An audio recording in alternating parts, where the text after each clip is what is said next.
Here's the big challenge of life. You can have more than you've got because you can become more than you are.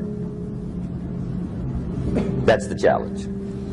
And of course the other side of the coin reads, unless you change how you are, you'll always have what you got. I have found in my experience that income does not far exceed personal development. Now sometimes income takes a lucky jump, but sure enough, unless you grow out where it is, it'll usually come back where you are. Life has strange ways. If somebody hands you $1 million, best you become a millionaire quickly, so you get to keep the money. Otherwise, sure enough, it'll disappear. Somebody once said, if you took all the money in the world, divided it up equally among everybody, it would soon all be back in the same pockets. Incredible. Success is something you attract, not something you pursue. Success is looking for a good place to stay. So instead of going after it, you work on yourself. Personal development. See, the major question to ask on the job is not what are you getting. The major question to ask on the job is what are you becoming? See, the big question is not what am I getting paid here. The big question is what am I becoming here? Because true happiness is not contained in what you get. Happiness is contained in what you become. So that's our major subject for tonight, personal development. Of all the assignments Mr. Schoaf gave me at age 25, this was probably the most difficult. In fact, I'm still working on this one. I think it's an unending challenge to see what you can become. The next subject is called basic laws. And it's good to study the basics. And I call these basics primarily because they come from the Bible. Now, I'm not a theologian or a minister, and that'll be apparent. But Mr. Schoaf taught me that the Bible was a good textbook for ideas and stories and success equations, how to live the better life. I found out that was true. He also taught me that the Bible is as practical as it is spiritual, and I found out that's true. If you look at your bank account and your income and you're not happy, there are several places in the Bible to check to see what the heck's wrong so you can make the changes. And we're going to cover some of those tonight, called basics. Okay. The next subject is my favorite, setting goals. Mr. Schoaf taught me how to set goals. What a favor that was. One morning at breakfast, shortly after I met him, he said, Jim, let me see your current list of goals and let's go over them and talk about them. He said, maybe that's the best way I can help you get a better direction started. And I said, I don't have a list. He said, well, is it out in the car or home somewhere? I said, no, sir. I don't have a list anywhere. He said, well, young man, that's where we got to start. He said, I can tell you right now, if you don't have a list of your goals with you, he said, I can guess your bank balance within a few $100s. Which he did. And that got my attention. I said, you mean my bank balance would change if I had a list of goals? He said, drastically. That day I became a willing student how to set goals. And sure enough, learning how to set goals changed my life. And I often wondered why no one had ever taught me how to set goals up until age 25. I went to high school, but if they offered it, I missed it. I went to college for a year, never heard it.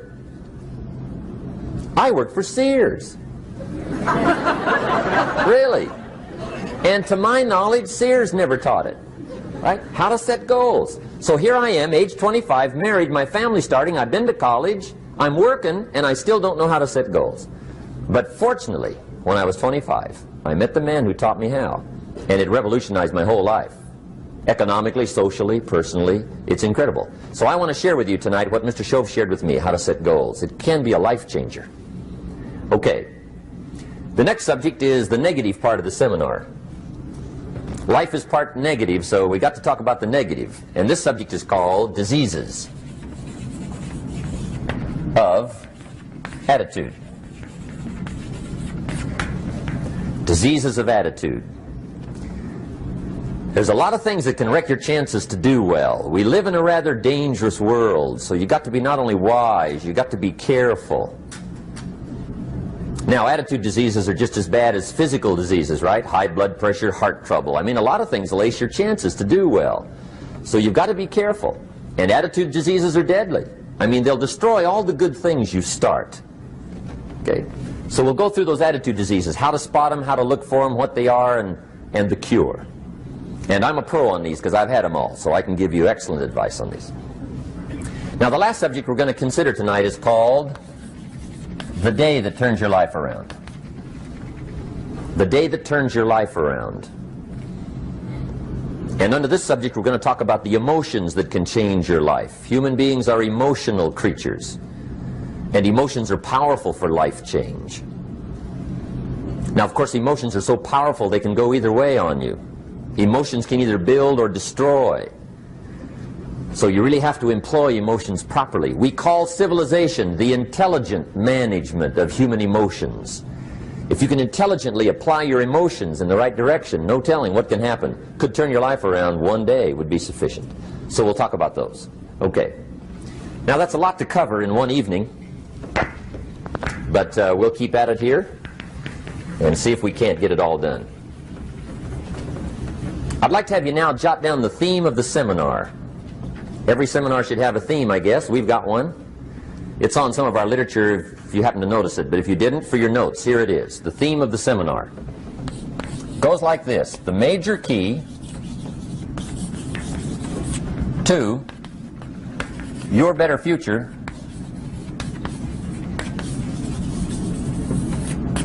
is you. That's the theme of our seminar tonight. The major key to your better future is you. And I'd like to have you underline two words just to give it some added punch. Underline the word major and the word you, so that it reads, the major key to your better future is you. Now, my first suggestion is transfer this to a card or something where you can put it up, where you can see it every day. Preferably put it up where you can see it at the beginning of the day, before you go off to put the day together. This is a good phrase just to glance at, to keep in mind as you're putting the day together. It's called the silent seminar. If you'll just let this talk to you during the day, I found it to be tremendously helpful. The major key to your better future is you. For a big share of my life now, I didn't have this one quite figured out. Among a lot of things I didn't have quite figured out. Many things used to puzzle me back in those early days. I used to wonder why two people could work for the same company, one make twice as much money. Now, see, that used to puzzle me. And maybe they were the same age, graduated from the same school, live in the same community, work for the same company, with the same products and the same services. They've got the same traffic, the same problems, and one makes $1,000 a month, the other one makes $2,000 a month. Now that was my puzzling question. Why would this long list be the same and the money twice as much? I asked, what's the difference between $1,000 a month and $2,000 a month? And I don't mean $1,000 a month, right? I could figure that out. But what makes the difference? Why would one person do twice as well, 3 times as well? Speaking economically. Now, I know there's more than one way to do well. I understand that. But in this little narrow area called compensation, what's the difference? Well, back then, with my faulty thinking, I'm trying to reason it out. I thought, well, maybe time makes some of the difference, right? Some people do better because they have more time. I used to say, Harold ought to be able to do well. He's got a lot of time. If I had all of Harold's time, I could do well. Now, that's got to be dumb, right? Number one, you can't get somebody else's time. A guy says to me one time, he says, you know, if I had some extra time, I could make some extra money. I said, then forget it. There isn't any extra time. Hey, when the clock strikes 12 midnight, that about wraps it up, right? I mean, you can look around the gongs there for a little more, but it's over. You say to the guy, what are you doing? He says, I'm looking for extra time. See, they'll come and take you away, right? There isn't any more time. Now, if you can't get more time, which you can't, what could you get more of that would make a difference in economic results? And here's the key word. Make it a part of your notes. We're going to consider it tonight. The word is value. And I have a little phrase for your notes. Value makes the difference in results. Value makes the difference. You can't get more time, but you can create more value. Now here's the first lesson of economics. Everybody should learn it from the time they're old enough to understand what a dollar means, how to earn one, how to get one, how to keep one, what to do with it. First lesson of economics. We primarily get paid for value.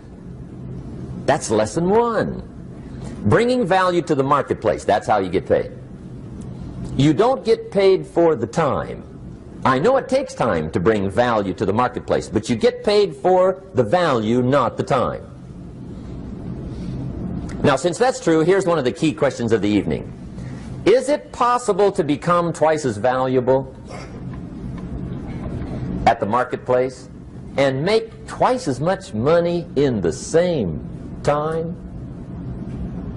Could you become 3 times as valuable? Make 3 times as much money in the same time? Is that possible? The answer is yes, if. And it's always if, right? Life is known as the big if. Harry Truman once said, life is iffy. How true. And here's the big if we're going to consider it tonight. It's possible to do much better at the marketplace if you go to work primarily on yourself. And that's the theme of our seminar tonight. Learning to work primarily on yourself. People have asked me for the last 24 years, how do you develop an above-average income? And the answer is, become an above-average person. Develop an above-average handshake. Some people want to be successful, they don't even work on their handshake. As easy as that would be to start on. They let it slide, they don't understand. Develop an above-average smile. Develop an above-average excitement. Develop an above-average interest in other people. Develop an above-average intensity to win. See, that'll change everything. Probably one of the most frustrating experiences in life is looking for an above-average job with above-average pay without becoming an above-average person. It's called frustration.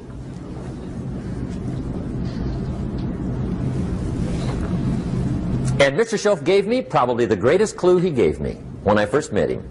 He said, Jim, if you want to be wealthy and happy the rest of your life, just learn this lesson well. He said, learn to work harder on yourself than you do on your job.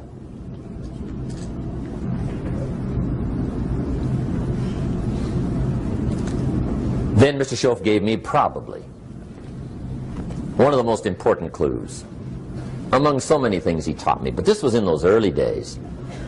Mr. Schoaf was very kind, but he was also very abrupt. And he had these interesting questions to ask. I'm giving him a little rundown one day on how things hadn't worked out for me. He said, Mr. Rohn, I've got the answer for you if you will listen carefully. And listen carefully I did that day and for the next 5 years. If somebody's wealthy and happy, you gotta listen. He said, Jim, I've only known you a short time. But he said, it's already my honest opinion that for things to change for you, you've got to change. That wasn't quite the answer I was looking for. But that's the answer he gave me, and I pass it along to you on this warm summer evening in Anaheim, California, 1981. For things to change for you, you've got to change. Otherwise, it isn't going to change. Before I met Mr. Schoaf, I used to say, I sure hope things will change. Right? That seemed to be my only hope. If it isn't going to change, I'm in serious trouble. And then I discovered it isn't going to change, so I'm in serious trouble.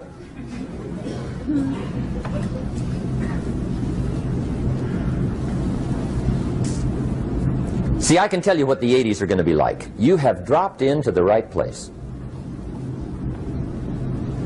I did a seminar one time for Standard Oil executives and management in Honolulu.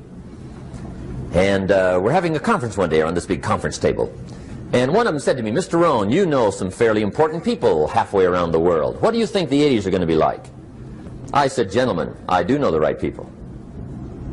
I can tell you. So they all listened very carefully. And I said, gentlemen, based on my wide experience, I can really honestly say to you, in my opinion, in the 80s, it's going to be about like it's always been. Aren't you glad you came? That's inside. I don't pass that around just everywhere. Now, of course, I said that to make a point, but I also said it because it's accurate. It's going to be about like it's always been. It isn't going to change. The tide comes in, and then what? It goes out. For 6,500 years that we know of, recorded history, and probably long before that. So it is not going to change. It gets light, and then what? It turns dark. 6,500 years. See, it's not likely to change. And we're not to be startled by that. If the sun goes down, the guy says, what's happened, what's happened? It means he hasn't been here long, I guess, right? It always goes down about this time. The guy says, well, I don't like that arrangement. Well, you got to talk to somebody besides me, right? It gets light, then it turns dark. In rotation, the next season after fall is what? Winter. Pray tell, how often does winter follow fall? Every year regularly for the last 6,500 that we know of. See, it is not going to change. Now, some winters are long, and some are short, and some are hard, and some are easy, but they always come right after falls. It isn't going to change. Sometimes you can figure it out, sometimes there's no way to figure it out. Sometimes it goes well, sometimes it gets in a knot. Sometimes it sails along, sometimes it gets in reverse. See, that's not going to change. The last 6,000 years reads like this: opportunity mixed with difficulty. That's how it reads. It isn't going to change. The man says, well, if it isn't going to change, how will my life ever change? Answer, when you change. And whether I'm talking to high school kids or business executives, my message is always the same. And it goes like this: the only way it gets better for you is when you get better.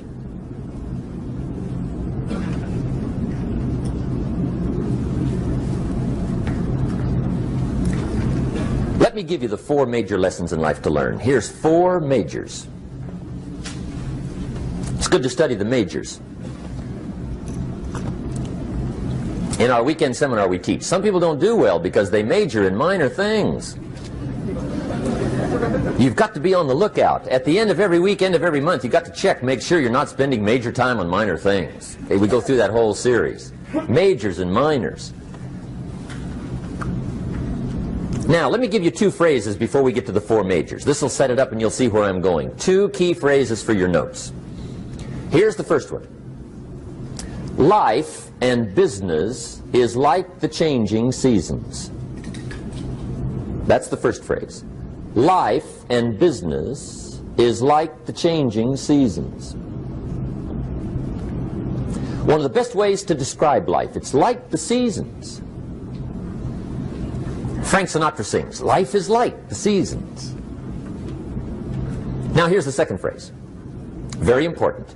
You cannot change the seasons, but you can change yourself.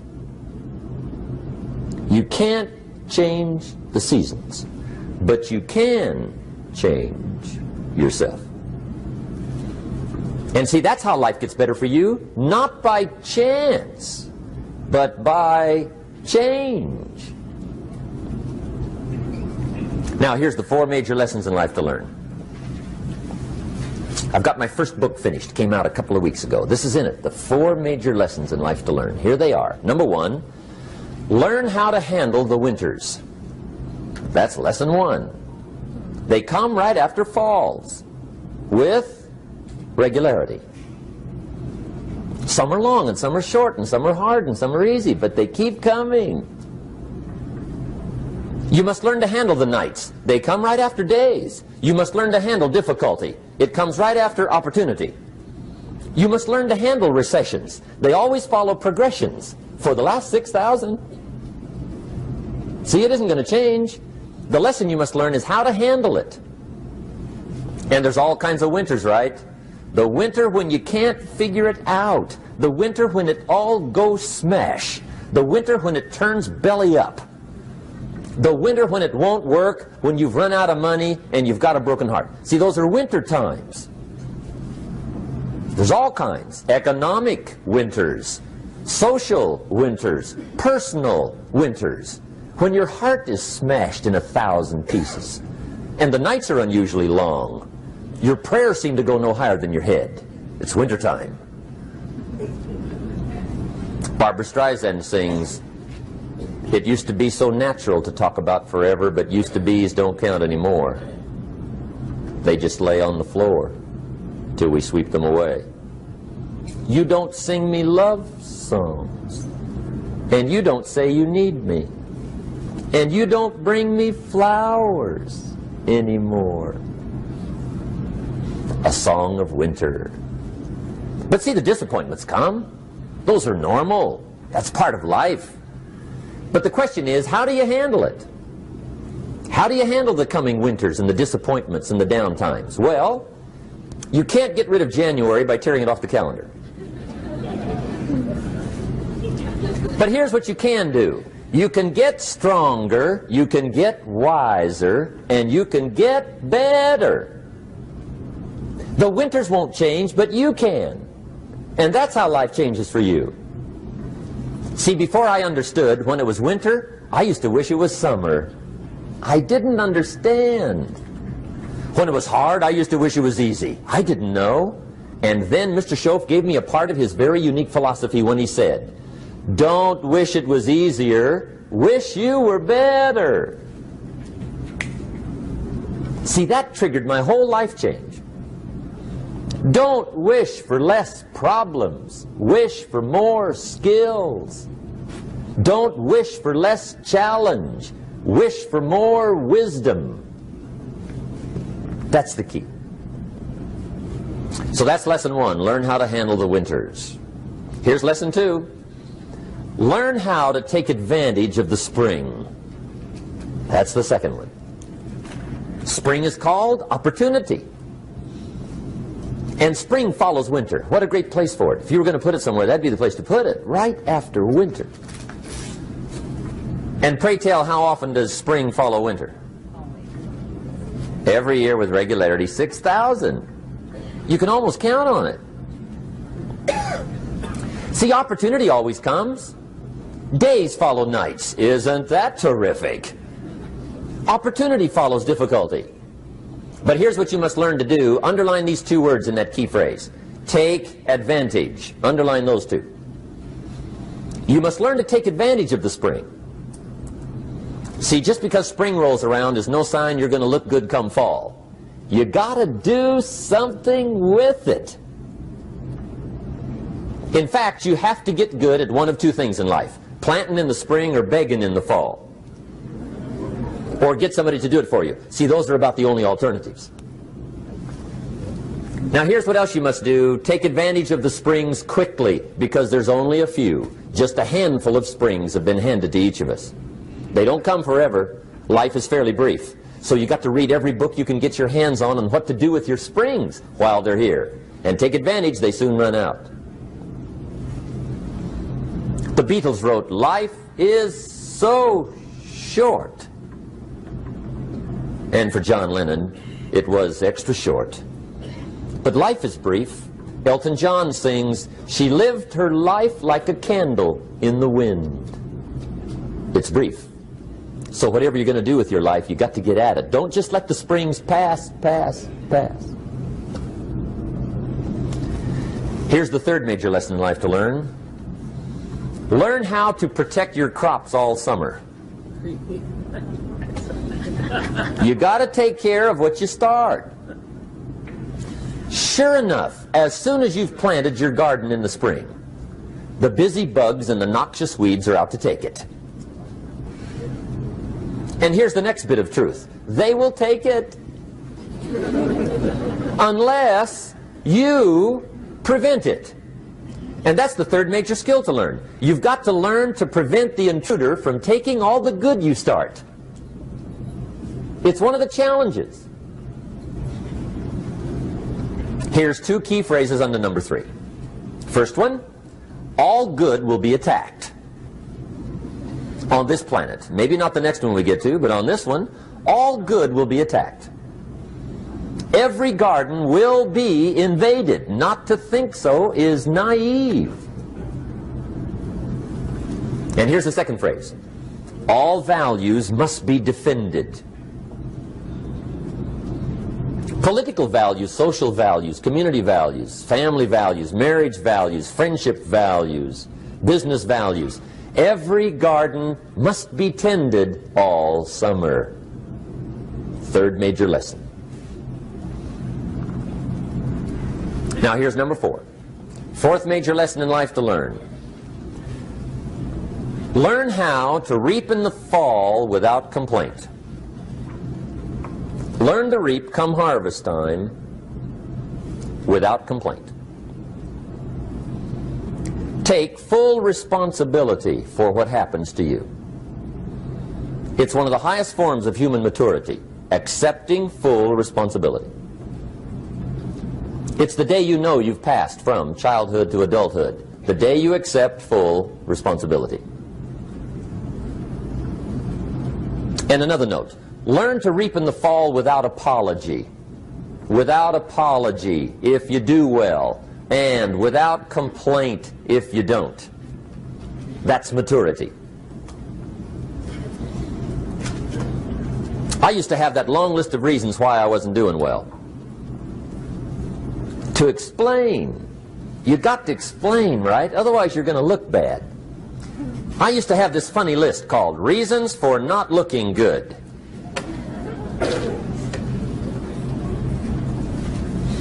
I used to blame the government. I mean, you can believe that or not. It was at the top of my list. I had a lecture second to none. The government. That was on my list. I used to blame taxes. Look what you got left after they take everything. And they expect you to do well. That was on my list there. Prices, that one's easy, right? You walk into the supermarket with $20, come out with a little half bag. So I had that on my list. I used to blame the weather. I blamed the traffic. I used to blame my car. I blamed the manufacturers. I used to blame the company. I blamed company policy. I used to blame the training program. I blame my negative relatives. They were always putting me down. I blame my cynical neighbors. They're just selfish, looking out for themselves. Won't loan you money? They were on my list.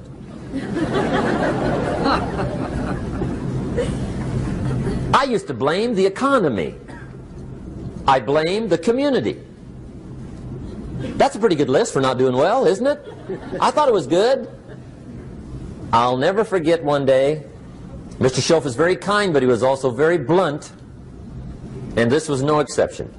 And I'm glad he was blunt. There's a lot of things I'd have missed if he hadn't have been blunt. One day, with sort of a curious look on his face, he said, "Jim, just out of curiosity, tell me, how come you haven't done well up until now?" Excellent question. I thought, well, so I won't look too bad, I'll go through my list. And this list I just gave you, I put that on him. And he was very patient. He let me go through the whole thing, the government, the weather. I went through this whole thing. When I finished, he looked my list over very carefully. He said, "Mr. Rohn, big problem with your list. You ain't on it." How brilliant.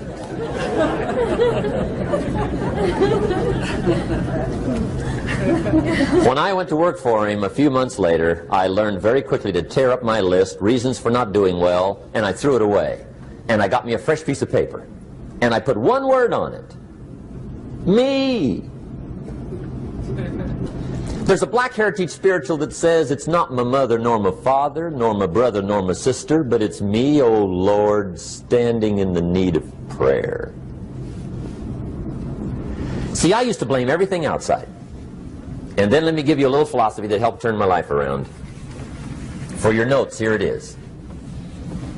It's not what happens that determines the quality or the quantity of your life. It's not what happens. And the reason is because what happens happens to about everybody. No different. The sun went down on all of us last night. A common event, a happening. And I found out that the same things can happen to two different people. One gets rich and one stays poor. Why is that? It's because it's not what happens, but rather it's what you do that changes everything. So that's a key phrase. It's not what happens, it's what you do.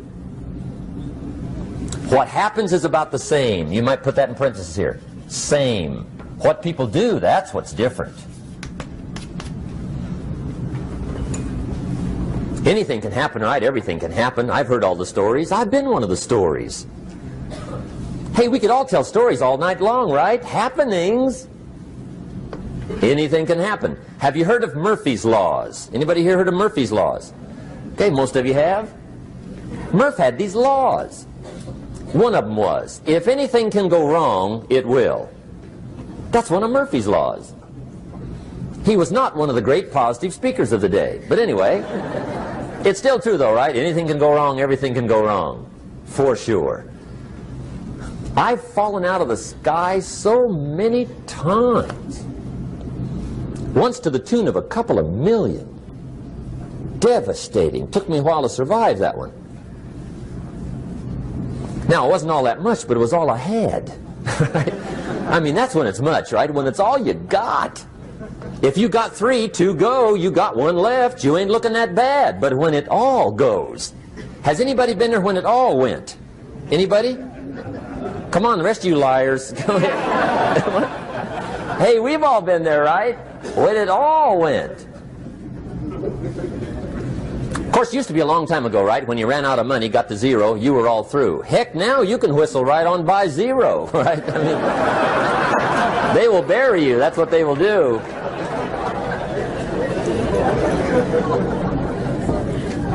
But see, those are the happenings, right? Everything can happen. Anything can happen. But it's not the happenings. It's what you do about it.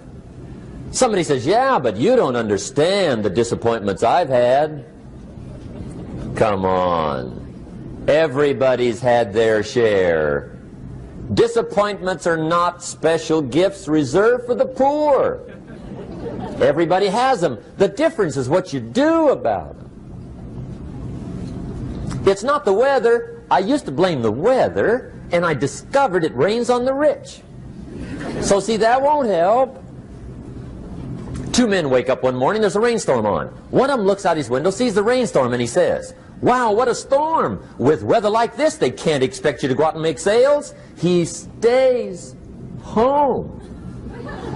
Same morning, the other guy looks out his window, sees the same storm, says, wow, what a storm. But he says, you know what, with weather like this, what a great day to go out and make sales. Most everybody will probably be home, especially the salesman.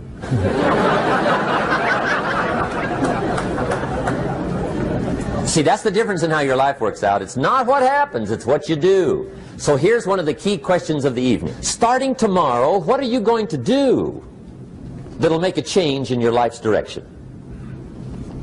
Good question. What are you going to do starting tomorrow that'll make a difference? Now see, if you don't do something starting tomorrow that'll make a difference, guess what? It's gonna be the same. And see, that way you can guess what the next 5 years are going to be like. Look at the last 5. Because the next 5 are going to be like the last 5 unless you, major key, tomorrow, change it all. Or change a little, or change something, or don't change. It's choice time. You can do whatever you want. But it's nice to know any day you wish you can change your whole life.